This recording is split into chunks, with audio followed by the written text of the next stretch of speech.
Pakistan cricket board ने जो फ़खर के साथ किया, वो समझ रहे थे कि फ़खर ज़मान बड़े परेशान हो जाएंगे। वो आपको एक हालिया इस वीडियो में अपने बच्चे के साथ खेलते हुए इंतहाई चिल मोड में एंजॉय करते हुए दिखाई दे रहे थे, जैसे कि वो लाइफ में बिल्कुल स्ट्रेट फॉरवर्ड है और इन चीज़ों की टेंशन नहीं लेते।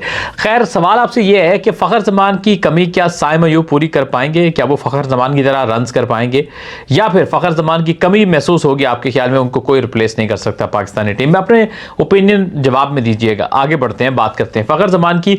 फ़खर ज़मान जो हमेशा अपने खेलने के अंदाज के साथ साथ अपने बोलने के अंदाज से भी जाने जाते हैं कि वो जो दिल में होता है वो सीधा बोल देते हैं और स्ट्रेट फॉरवर्ड आदमी है। और इसी सारे सिलसिले में जो पाकिस्तान क्रिकेट बोर्ड ने उनके साथ किया कि उन्होंने सेंट्रल कॉन्ट्रैक्ट से बाहर कर दिया, टीम से बाहर कर दिया, लेकिन फ़खर ज़मान को मेंटली गिरा नहीं सके। फ़खर ज़मान जो अभी आपको वीडियो में एंजॉय करते हुए दिखाई दे रहे हैं, चिल सीन, अपने बच्चे के साथ खेल रहे हैं। बेटा उनका जो है वो हमारी दुआ है कि बड़े होकर उन्हीं की तरह एक अच्छा क्रिकेटर बने।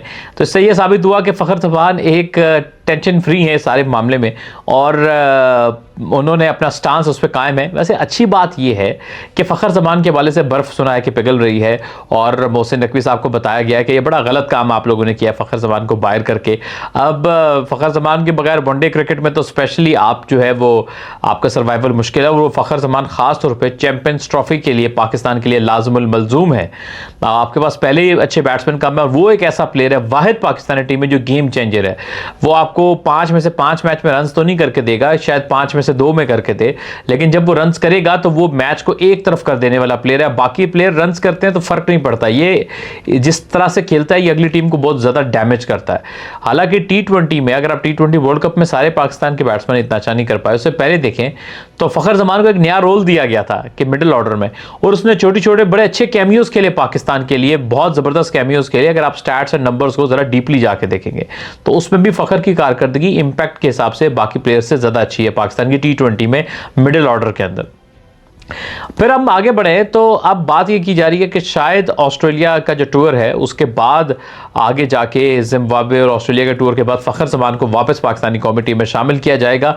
ये बात काफ़ी हद तक अब मार्केट में चल रही है। और दूसरी जाने फ़खर ज़मान को थोड़ा सा नी का प्रॉब्लम था, तो उसके ऊपर फ़खर ज़मान जो है वो काम कर रहे हैं और उस पर वर्कआउट कर रहे हैं, और शायद इस जो ब्रेक मिलेगी फ़खर ज़मान को 1 से 2 माह की, उसमें फ़खर ज़मान अपने आप को मज़ीद फिट करके और भी बेहतर हो जाएंगे फिटनेस के लिहाज से। वैसे एक होती है जो फिजिकल फिटनेस, जिसमें आप डिफरेंट तरह के टेस्ट लेते हैं, ट्राई करते हैं प्लेयर को, और एक होती है मैच फिटनेस। मैच फिटनेस के हिसाब से फ़खर अब भी ठीक है। जैसे अभी पाकिस्तान के नुमान अली जो थे वो फिजिकल फिटनेस के जो टेस्ट हैं वो पास नहीं कर पाए थे, लेकिन मैच में फिट थे।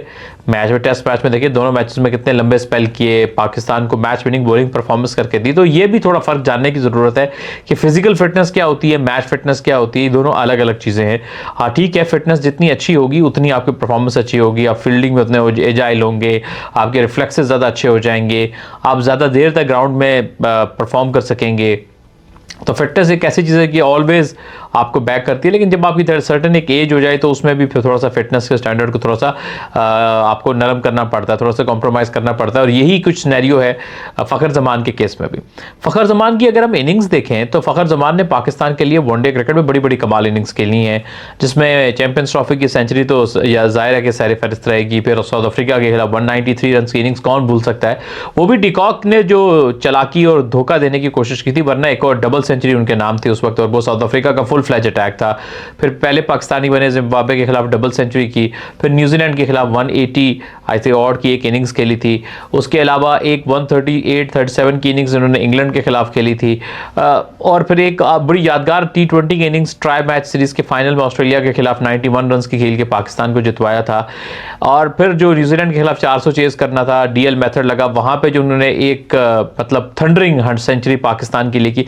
ऐसी काफ़ी इनिंग्स फ़खर ज़मान खेल चुके हैं। मतलब इस सारे एरा में 2017 में उनका इंटरनेशनल क्रिकेट का आगाज़ हुआ था, तब से अब तक उन जितनी इंपैक्ट इनिंग्स खासतौर पे वनडे क्रिकेट में कोई पाकिस्तानी नहीं खेल पाया। रन्स इस बीच में बहुत से प्लेयर्स ने किए, इमाम ने बहुत रन्स किए, बाबर ने किए, रिजवान भी बीच में रन्स करते रहे, लेकिन जो इंपैक्ट फ़खर ज़मान ने छोड़ा है वो प्लेयर, वो इंपैक्ट, वो गेम चेंजिंग जो क्वालिटी है वो किसी और खिलाड़ी में नहीं है। हालांकि वो किताबी क्रिकेट नहीं खेलते, खेलने का अंदाज बड़ा मुख्तलिफ है, बैट बड़ा हाई बैक लिफ्ट के साथ और अनयूजुअल बैट स्विंग है, लेकिन still he is best and most dangerous Pakistan. आप किसी टीम से पूछो जब खेलने आते हैं तो किससे आपको डर लगता है, वो आपको एक ही नाम देंगे जिस प्लेयर से हमें डर लगता है ना, जो गेम चेंज कर देता है, वो फ़खर ज़मान है।